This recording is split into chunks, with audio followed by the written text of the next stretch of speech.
SNX Marathi, Siddheshwar news express, सत्यासाठी SNX सोबत। सोलापूर महानगरपालिका सार्वत्रिक निवडणूक 2026 मध्ये काँग्रेस पक्षाकडून 2 नगरसेवक निवडून आले असून त्यांच्या संयुक्त बैठकीत महापालिकेत काँग्रेस पक्षाचा स्वतंत्र गट स्थापन करण्याचा निर्णय एकमताने घेण्यात आला।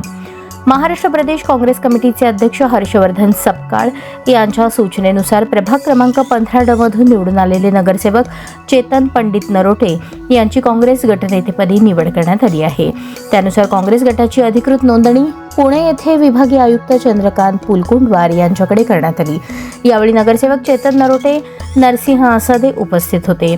महापालिकेत काँग्रेसचा अधिकृत गट स्थापन आज झाल्याने शहरातील नागरिकांच्या प्रश्नांवर काँग्रेस पक्ष अधिक ठाम व प्रभावी भूमिका मांडणार असल्याचे यावेळी स्पष्ट करण्यात आले। याप्रसंगी काँग्रेसचे मीडिया प्रमुख तिरुपती परकीपंडला, शिवशंकर अंजनाळकर यांच्यासह पक्षाचे पदाधिकारी उपस्थित होते।